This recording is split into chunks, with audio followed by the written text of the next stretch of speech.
The American cartridge manufacturer, Union Metallic Cartridge Company, most likely introduced the .22 long rifle cartridge as early as 1884. The round owes its origin to the .22 BB cap of 1845 and the .22 short of 1857. It combined the case of the .22 long of 1871 with the 40 grain bullet, giving it a longer overall length, a higher muzzle velocity, and superior performance as a hunting and target round, rendering the .22 extra long cartridge obsolete. The .22 long rifle uses a heeled bullet, which means that the bullet is the same diameter as the case and has a narrower heel portion that fits in the case. It is one of the few cartridges that are accepted by a large variety of rifles and handguns. A .22 long rifle needs to be zeroed for 75 yards to avoid overshooting small animals like squirrels at intermediate distances. As a hunting cartridge, rimfires are mainly used to kill small game up to the size of coyotes, although proper shot placement can kill larger animals such as deer or hog. It is not recommended because its low power may not guarantee a humane kill. In 2013, an elephant was killed by multiple shots of .22 long rifle. Because a .22 long rifle bullet is less powerful than large cartridges, its danger to humans is often underestimated. In fact, a .22 long rifle bullet is easily capable of killing or injuring humans. Even after flying 400 yards, a .22 bullet is still traveling at about 500 feet per second. Ricochets are more common in .22 long rifle projectiles than more powerful cartridges, as a combination of unjacketed lead and moderate velocities allows a projectile to deflect, not penetrate or disintegrate when hitting hard objects at a glancing angle. I feel like I need a round of applause just because .22 long rifle was made in Bridgeport, Connecticut. I hope I made my case about the origins and how deadly. I'm starting to hopefully paint the picture of how deadly and underappreciated .22 long rifle is. I think it's a very deadly cartridge. I think it is something that is viable for self-defense. So to answer the question on the title of this video, do I think .22 long rifle is good for self-defense? The answer is yes. And you will not hear that from a lot of YouTubers, because there are a lot of YouTubers out there that'll tell you they will not recommend it. And that's because they don't understand, and maybe they do, and maybe it's just FUD lore, but they don't understand that it's all about poking holes in the body, and every bullet does that. So there might be some first timers on this channel right now, and I do want to give like a top 5/6 recommendation list for some .22 caliber guns that I recommend, and I'm going to just jump right into it. The first one, now this list doesn't go in any particular order. The first one that I recommend is the Ruger SR22. Now this is a 10+1, so you have 11 rounds of .22 in it. It's not that cheap, but it's also not that expensive. You can find them anywhere between $3.99 to $4.59. The weight on them is about 17.5 ounces. The barrel length is about 3.5 inches. It's a double action, single action, meaning that you can pull the trigger for a heavy foot-pound trigger. And then every other shot after that is single action, which is like a lighter trigger pull.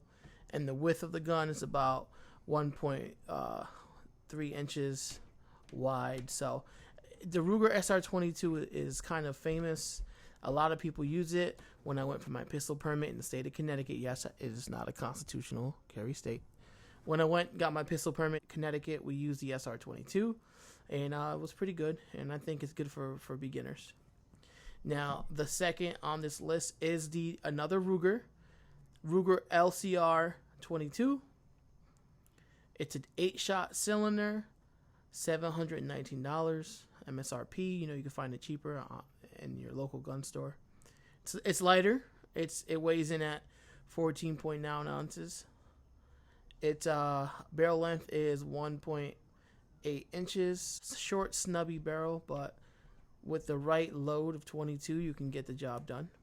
It's double action only, so it has an internal hammer, and I guess Ruger sells it as a way that it's snag proof. The width at the cylinder is 1.3 inches. I know a friend of mine who has one. It is a wonderful gun, wonderful carry, self-defense gun. Third on this list is the second most expensive one on this list, and that is the FN 509 Tactical FDE. FDE is flat dark earth. That is the color. FNN, they're famous for having the multicolored FDE. They'll have 50 shades of brown on all their guns, but it comes with a high capacity magazine at 15 rounds. It's $519. Weighs in at about 23.7 ounces. The barrel length is 4.6 inches. It's double action and single action. You see the hammer on it.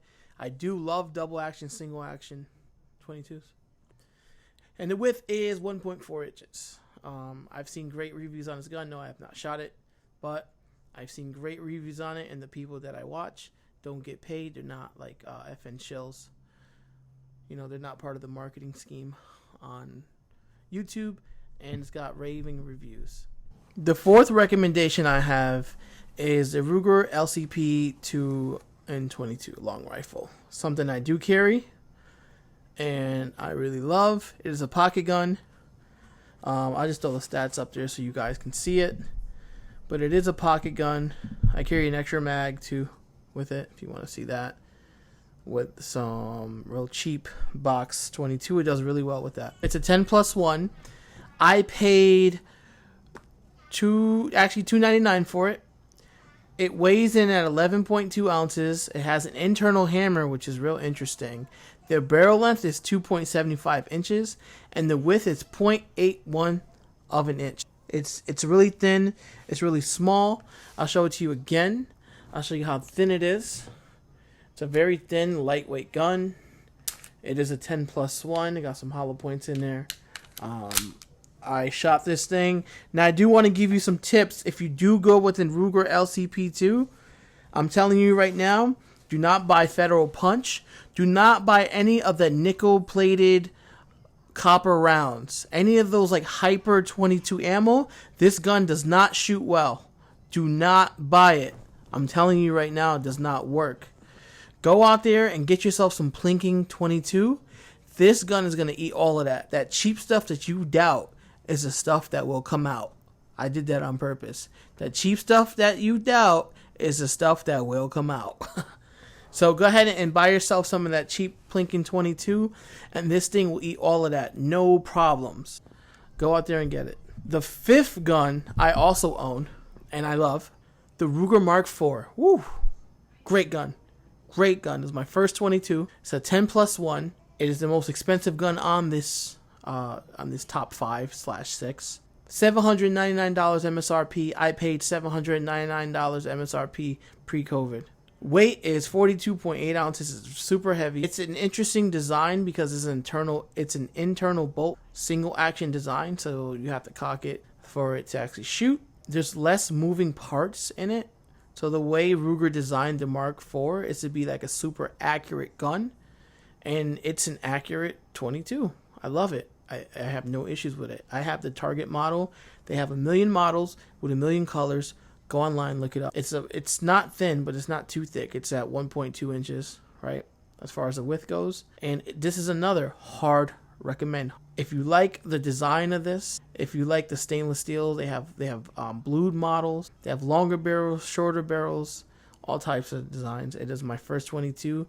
I've yet to clean it. I probably shot like 10,000 rounds of 22 through this. Yet to clean it, no failures. It's ridiculous. And you know how dirty 22 ammo is. Now, I saved this for last because I think it's a big disappointment. I know you SIG boys are going to hate me, but for whatever reason, so here, let me just make it clear. I love SIG Sauer. I do not like, and I'm not a fan of their polymer pistols, but I do love their steel guns. So, no hate to SIG. I love their steel guns. P227, P229, like classic. But when they started making polymer guns, they were like having a lot of recalls and issues. And The SIG P322 is a new 20 round magazine 22 caliber pistol. It is a hard pass.